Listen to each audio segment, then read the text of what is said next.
Hi, this is Tim of the 1916 Company. Welcome and thanks for logging on. If you love this watch, email me, Team Mosso at the1916company.com for purchase pricing and availability questions.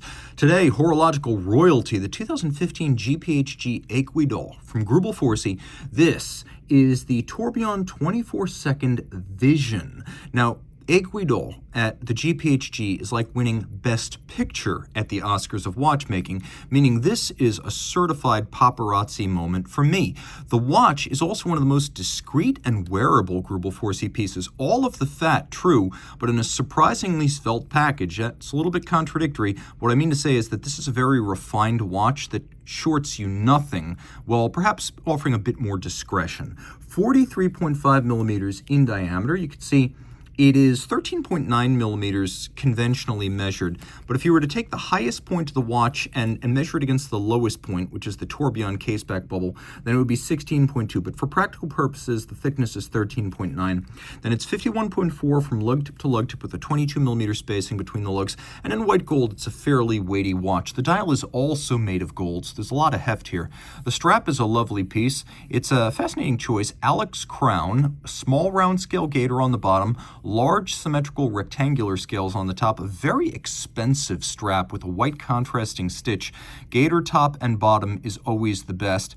And you can see it's a fascinating sort of cross branding with a Debitoon strap made by Alex Crown on a Greubel Forsey watch. But I endorse it. It looks great and it's high quality stuff. So we've got a white gold buckle, which includes a bit of satination and polish. But what really matters, if you look at the logo, it has been freehand engraved, and you'll see that again on the case. So the case is probably more nuanced than you thought. You can see that there's a little bit of a inward inflection to these lugs, and you can see that they're welded on exquisitely. Old-fashioned lug welding, because at Greubel Forsey, when this watch was made, they were doing about 100 watches a year on a workforce of about 100 people, so roughly one watch per person. Even Philippe Dufour makes more watches per person than that per year. Satin and polish. Robert Greubel, usually the guiding light behind design, whereas Stephen Forsey, more of a technical mind at the company. They're both very capable watchmakers, but that's sort of the division of labor. You can see the lugs ride up the bezel a little bit, a trick watch designers often use to have a bigger, fuller, longer lug slope without cropping the top with the bezel or making the watch too thick by putting the bezel on top of a bigger lug. So it's a nice design trick there. We have a bezel with a vertical lip and then a rounded profile and a lacquered Greubel Forsey logo right there. The dial made of gold, but surprisingly, and this is easy to miss, if you get very close to the indices and the numerals, these are first engraved on the dial, then filled with enamel, then fired in an oven. So this is a solid gold dial, yes, and you can see it features several different finishes, but it is also a hand-engraved and enameled dial. At center, we have a polished cannon pinion, polished hand centers, and then we have fired hands for the hours and the minutes. You can see that the detail of those hands exceptional, but the star of the show is actually the 24-second tourbillon. The original 24-second tourbillon, it's actually easier to see from the back. It bowed in 2007. It was one of Greubel Forsey's fundamental innovations. So the idea being, if you angle the tourbillon at 25 degrees and you spin it more than 2 times per minute, that combination of a free-sprung architecture, an overcoil hairspring, 6-position adjustment, the angle and the speed of the tourbillon, giving it a superb ability to equalize timing deviation due to gravity.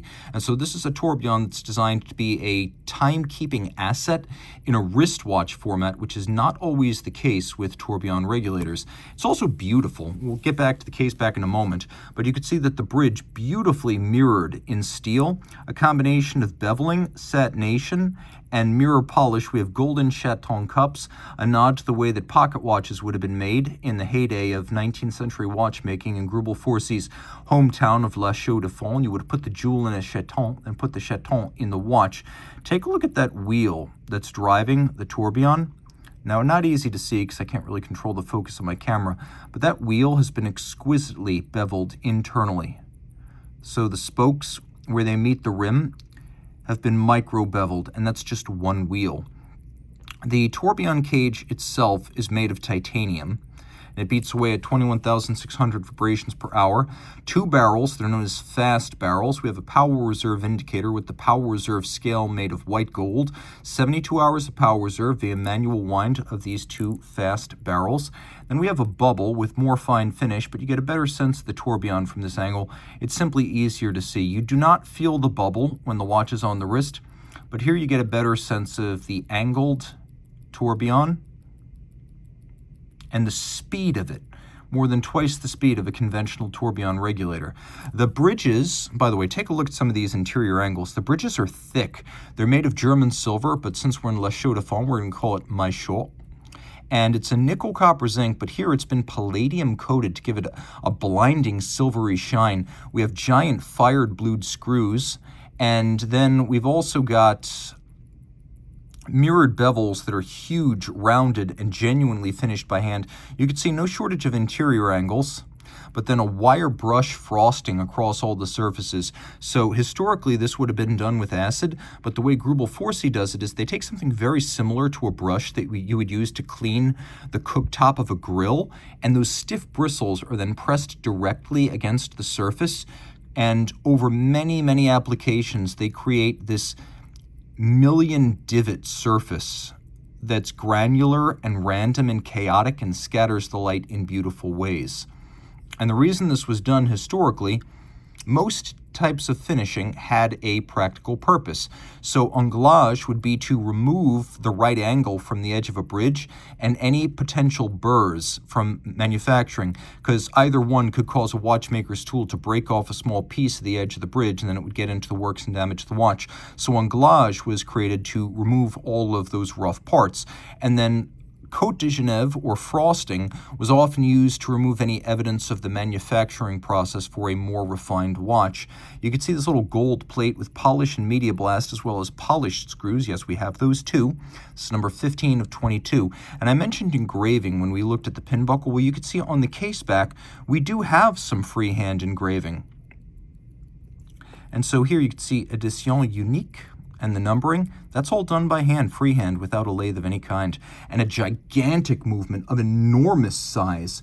You could see that the movement is 36.4 millimeters in diameter, and quite beautiful. And this is what you are getting when you pay for a Greubel Forsey. You're getting something extraordinary. 30 meters water resistant, so you don't want to swim with it. Actually, this is an everyday Greubel Forsey in every other regard. The setting action, a dream. There's almost no dead angle in this crown. From the second you turn it, the hands move. I could tell you 1,000 other watches that are nothing like that. Greubel Forsey does not disappoint. And recently, getting back to its roots without compromise, the haute horlogerie champion of the past and the future, out of Le Chaux de Fonds. Reach out to Team Mosso at the 1916company.com for purchase and pricing details.